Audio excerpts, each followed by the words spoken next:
Shalom. Kol halal Yahweh Bahasham Yahweh Shai Bahasham Rakaha Kwadash. Double honors into the apostles, double honors into the elder bishops. Salutations to all my fellow laborers doing this work in truth and sincerity, risking their lives and their freedom to do so. Now more so than ever. The 144,000, the would-be judges, and the scattered elect that are scattered around the four corners of the earth, that be like unto the speckled bird, the Israelite foreigners among the heathen nations that have the appearance of the heathen nations. This is not a black nor white or anything else. This is an Israelite bloodline thing. And to the few Akwaf that are listening and learning, to you I say Shalom. This is your brother Malcolm from the branch of the Great Millstone here in Chicago, coming at you with another lesson in truth. Now, the Israelites primarily do make up the Negroes, Latinos, and Native Americans. Collectively, don't get it twisted. But our people are scattered among all nations and are going to come looking like the other nations. That is a fact, an undisputable fact, irrefutable fact. And this lesson was motivated actually by the brother Tay Yasharala. Watched a couple of his videos. I woke up early, like, 0:00, and, just reached over, grabbed my phone because I couldn't fall straight back to sleep. And, and that's usually what I do is I turn on a brother's video, get some edification, and listen. I fall back to sleep that way. And the brother was actually two videos. He was doing, and the last one, he was doing a video about spiritual power.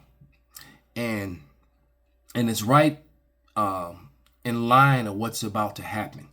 As we're looking at the collapse of governments, the collapse of geopolitical systems, geopolitical alliances, and the chaos that's going to come, that is going to be Jacob's trouble, because when this dollar collapse, it is going to bring on utter chaos in the streets around America. You already have major banks that are talking about becoming insolvent, and it's all happening.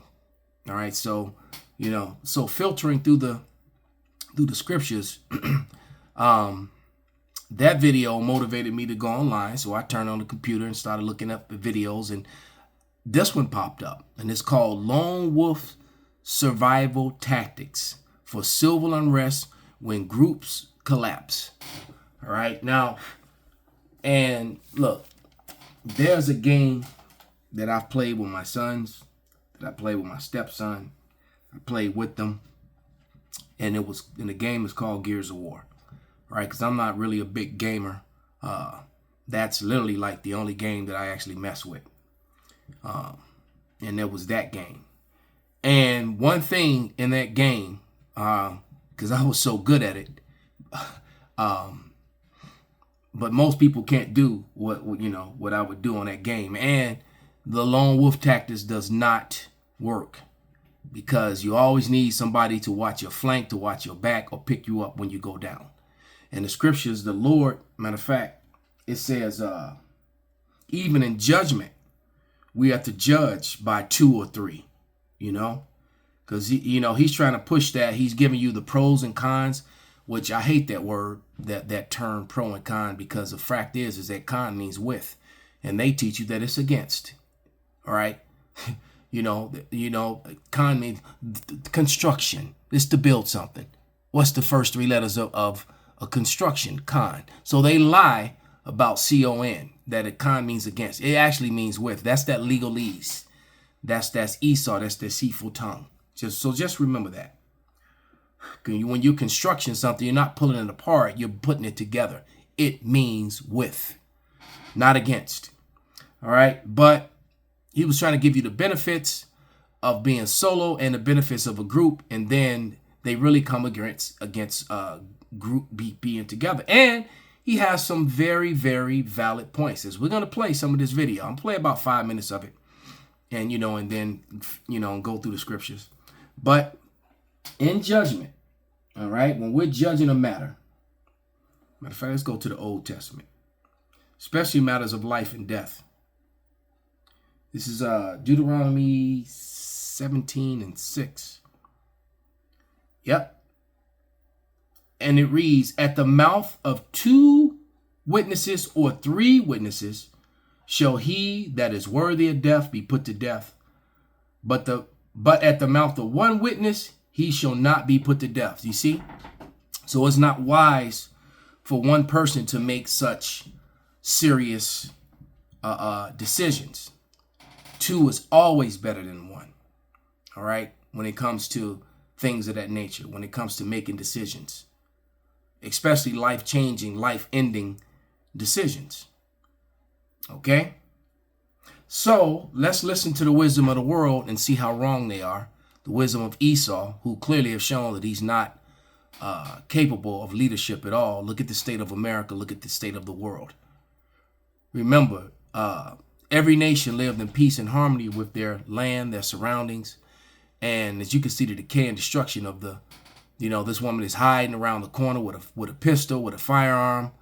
And you got 2, ragged women who probably want whatever she have, or they want to find out what her group is, what the food and the water is, But, whatever it is that they want from her is not good. Okay? And, but anyway, here we go. Hey everybody, welcome back to Reliable Prepper. Today I want to talk about something that kind of flips the usual prepper script on its head. There are times when it might actually be smarter to tackle a massive crisis all by yourself instead of relying on a big group. Now, I know in most prepping circles we talk about banding together, pooling resources, and watching each other's backs. Honestly, that's usually the way to go, and for plenty of scenarios I'd recommend it in a heartbeat. But when the world really goes off the rails, when trust goes out the window and crowds start turning into these giant targets for violence or betrayal, sometimes the lone wolf strategy is the one that ends up keeping you alive when nothing. See, the lone wolf strategy is a bad idea. Once again, even in interpretation, to break things down, you want multiple people to explain. All right, there's no scripture. When you're struggling in solo alone, all right, we do have to bear our own cross.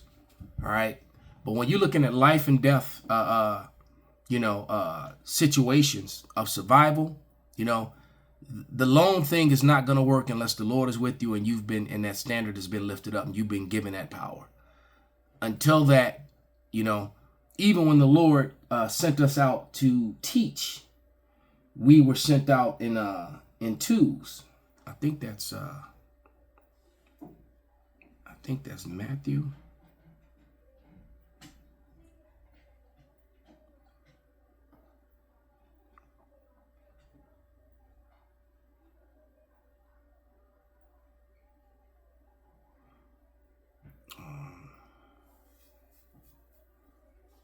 Well, it's not exactly what I was looking for, but this will still, this still works. This is Matthew 18:16. But if he will not hear thee, take thee 1 or 2 more, and that the mouth of 2 or 3 witnesses, every word shall be established. See?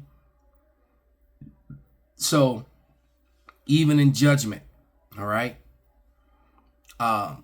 in judging any matter, even in survival, all right, the little woman in the hallway hiding from the other women around the corner with her firearm, they didn't look like they were armed, but they don't necessarily mean that they're alone. They could be with a large group. And if they don't come out, the big group is coming in.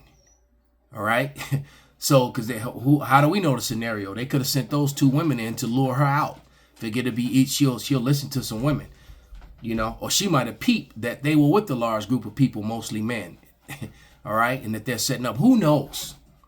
But the point is that lone wolf thing is not a wise thing. It's not wise, even in doing the work of the Lord, man.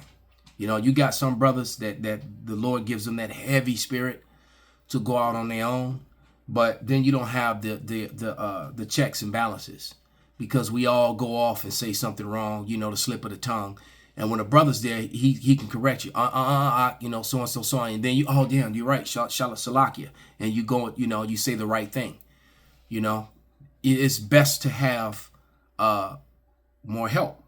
But this is Matthew 18:16. But if he will not hear thee, take thee then take with thee one or two more, that the mouth of 2 or 3 witnesses, every word shall be established.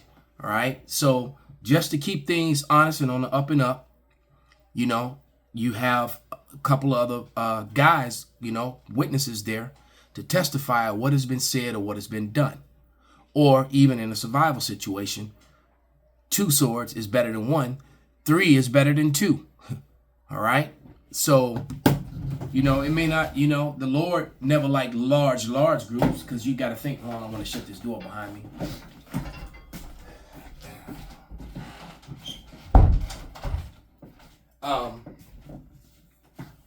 For example, when Yahushua sent in the men to fight, and it was too many, right? And only sent 300 men. Or when you know the story that I'm talking about. But he had all the men bend down to drink water, and those who kept their eyes up were the ones that sent, and there was a much smaller number than they were, because the Lord wants to establish his power. All right. So those of us, Lord willing, we be of the elect. We're supposed to put on as the elect, do what the elect would do, and act as if, that's where the faith comes in. When we get that power, the Lord can send us out solo. More than likely he won't, though. That's never what he's done. But nevertheless, if he chooses to do that, he's going to do that. Because the chances are you might be alone when it happens. Okay? So, in that event, everyone's going to be a lone wolf per se. If you're trying to make it back to your home dwelling, to your place, or to wherever the brothers may be, it's not like brothers are walking around with other brothers all day, every day. Everybody goes on their own, on their travels throughout the day to go to work or whatever they daily tour, chores or whatever it is that they need to do. All right, until you get back to the body. So yeah, if you get caught out there like that, then hey, look, but then that lone wolf thing would is understandable. You kind of forced into it, but the main thing though is the Lord with you. Nothing else works.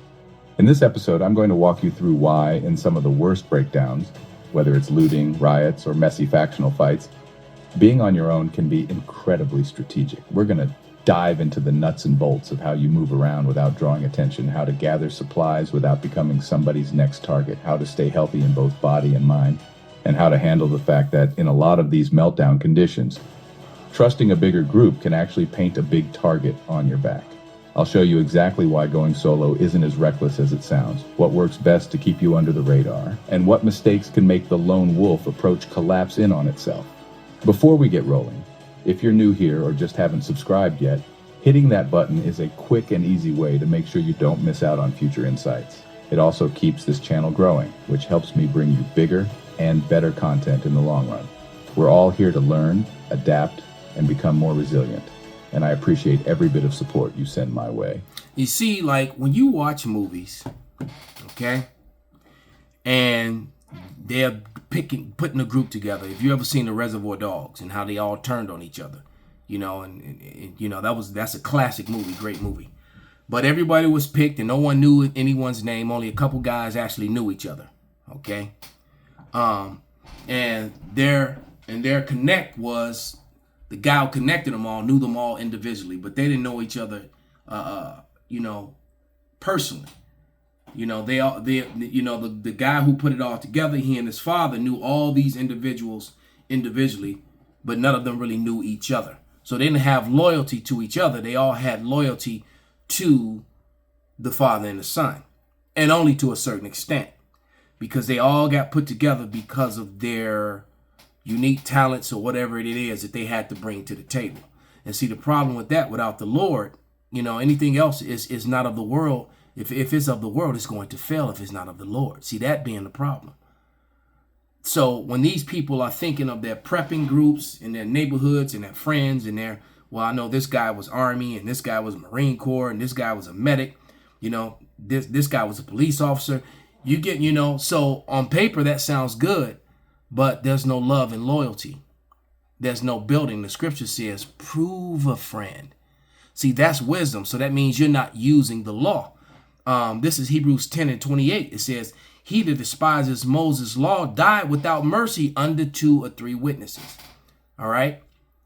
Still again, under 2 or 3 witnesses. But nevertheless, if you despise the law of the Lord and you use not the wisdom, and you use the wisdom of the world, there is no light in you. Let's get that. And whatever your efforts are going to fail. All right. You're going to be the future booty of the other marauding group, or even members of your own group. This is Isaiah 8:20. To the law and to the testimony, if they speak not according to this word, it is because there is no light in them. So if you really notice and are paying attention, everything that Esau Edom does, being led, with the so-called white man being in leadership, is failing. They failed. All right. All societies are collapsing where they're in rulership or in utter decay. None of them are really prospering. All right, let's jump into it. When people imagine meltdown scenarios, cities ablaze, folks breaking into stores, entire blocks turned into battle zones, the first instinct is often to find a group, pool what you have, and tough it out together. In many situations, that's still a good move. If you can trust the people around you, if there's still some local law enforcement. And that's a big if. Some of the most crookedest people in society are actually law enforcement, and that's pretty sad, but it's fucking true. All right? Cops are some of the most untrustworthy individuals that you could ever have, that you could ever, collectively. I'm not going to say every one of them. All right? But collectively. And the reason I say that is because cops are aware. They're a part of an organization where there is nothing but corruption from the rooter to the tutor. All right. There is nothing but corruptions. And with police officer, law enforcement, it all becomes about protecting the blue. They let innocent people go to jail. They look the other way and people die. And all matter of evilness just to protect the blue. That's what it comes down to. All right.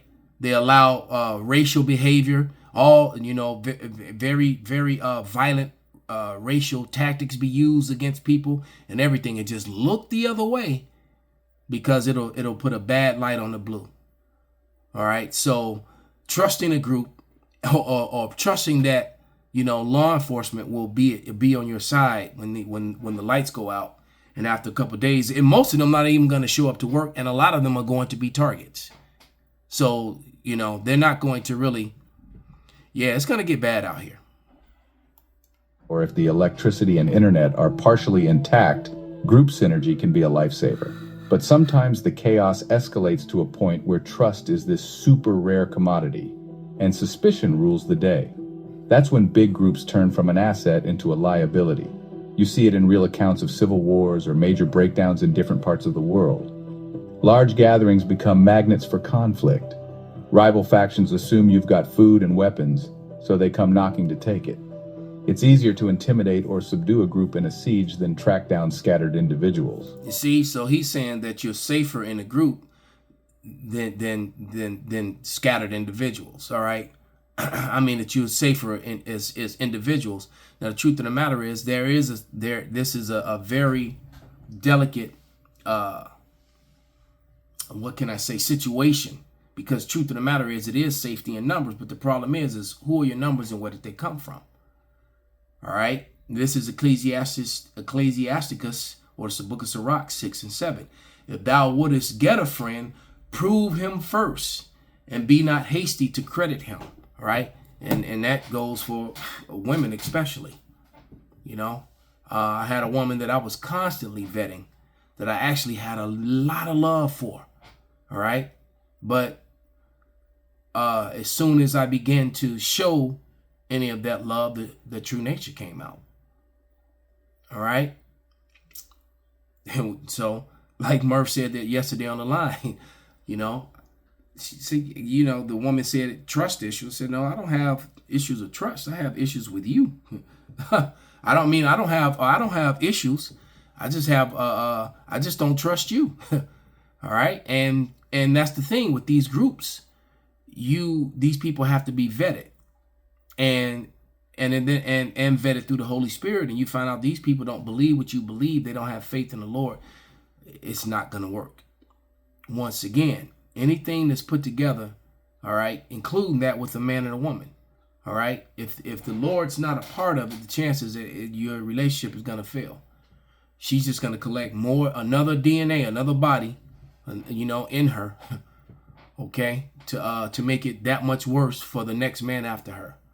Because she's got yet another person's DNA connected to her that next man has to deal with that spirit of that person when it comes out of her.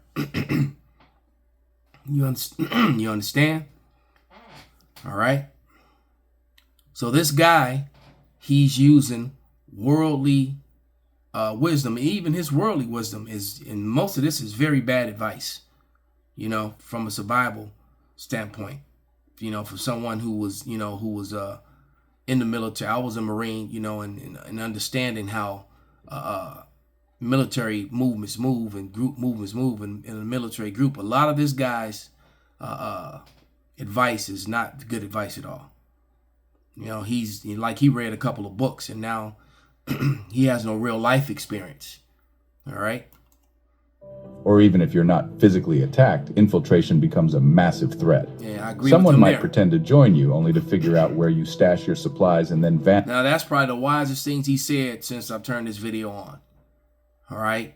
Those people the actors, the posers.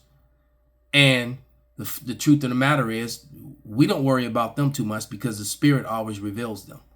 The Lord always reveals them, and they will. And some of them are going to be better actors. They'll be all the way up to the end. And when those guys, when Esau finally starts coming for us, you're going to see some of them on the other side. I believe that.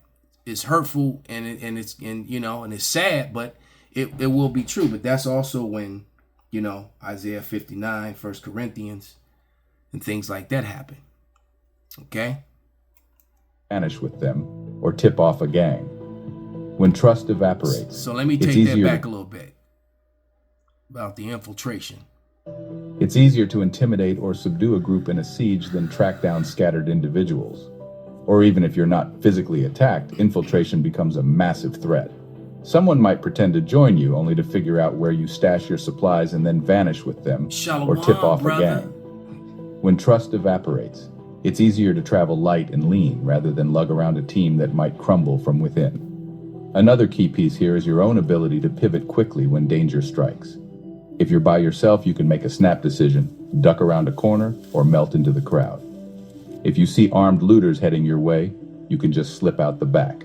In a group, you might have someone who panics or who insists on standing their ground. Or you might have a debate that eats up precious seconds while the threat closes in. So what does it look like is about to happen? She's on the run with him or her. I can't tell if they'll look like this a guy. But it looks like he's about to shoot in the back. Or maybe he's going to do the whole, shoot in the leg. And then he just keeps running while whatever is after them focus on devouring and finishing her so that he could get away, So, those backstabbers, remember that song? Smile in your face. All the time they want to take your place, the backstabbers. So you're going to have a lot of that too. Once again, I read it again, Ecclesiastes or the book of Sirach 6 and 7. If thou wouldest get a friend, prove him first and be not hasty to credit him. Because, I wouldn't have the spirit. If you go down, I'm going down with you. I'm not going to run on you. I'm not going to leave you. All right. If you go down, we go down. That's my spirit. That's who I am. All right. If we running, we running. If we standing and fighting, then, then this is our last stand. Let's make it a good one. All right. That it is what it is. A move like this, I don't now, and the Lord can put a weird spirit on you, but I don't see me in this scenario. All right. If it were me, I'll be the guy getting shot in the back, not the guy doing the shooting in the back. I'm or getting hamstrung, as you say. What was that movie? I think of that movie, Rome, when that Jake that was in that Roman military unit, the so-called black guy, and the wolves were after them when they were behind enemy territory, and he was faster than the white guy, and the white guy played hurt, and he went back to help him, and the white guy, hamstrung him. slid a knife across the back of his knee, and then got up to and ran away so that the wolves would focus on attacking him and not him, because he was slower. Jake was faster than him. All right. Once again, you got to vet a friend. That window of reaction time can be the difference between leaving unscathed and stumbling into a life-threatening showdown. And we can't downplay how group stress wears on everybody. People get scared, angry, or even greedy in high-pressure circumstances. Fights over leadership or resource distribution can tear a group apart internally. Meanwhile, a lone wolf only has to stay disciplined about their own moral code and survival plan. There's no risk of a trusted friend making a rash decision that gets you cornered. Granted, you do have to handle loneliness, but some people actually handle stress better when they're fully in control of their movements and decisions. Now, okay, let's take a look at this really. This scene right here. About their own moral code and survival plan. That's There's a no woman. risk of a trusted friend making a rash decision that gets you cornered. And that's a woman.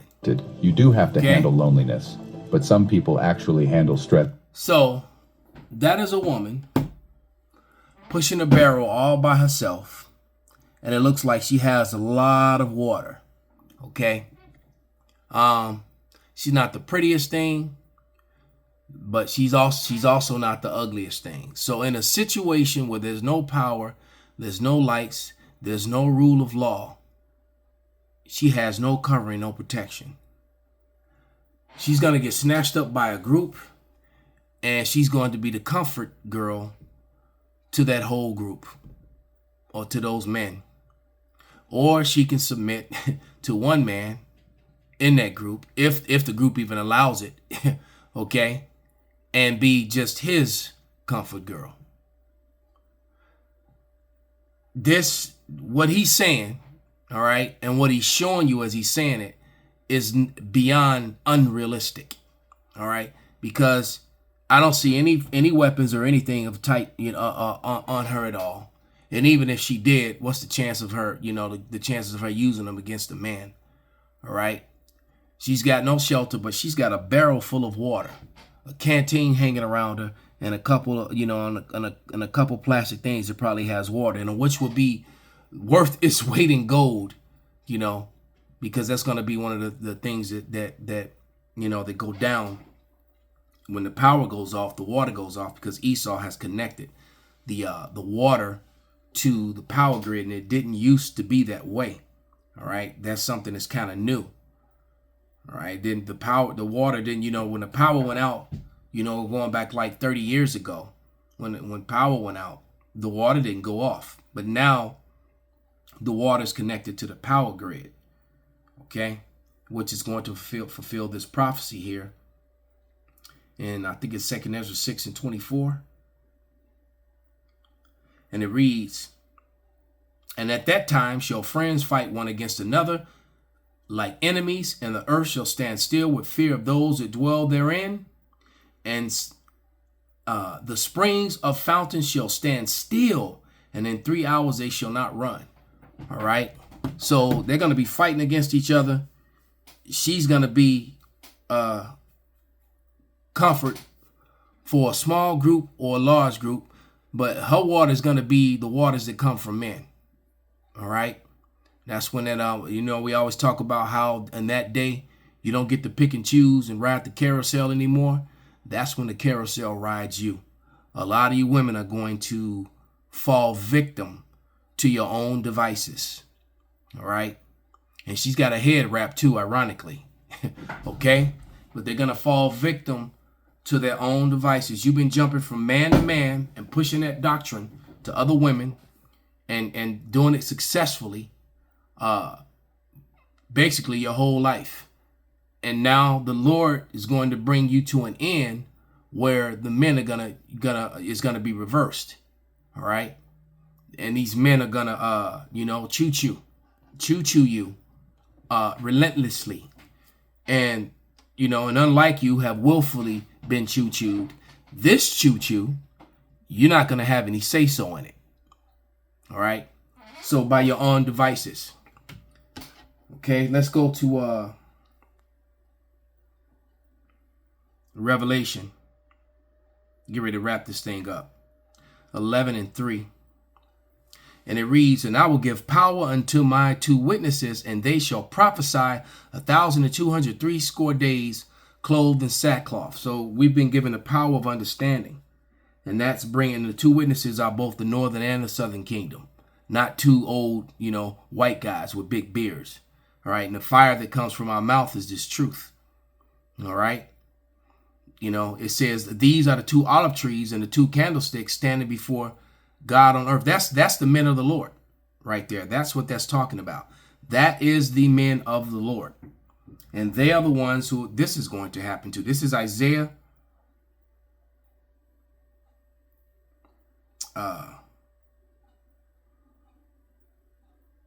59.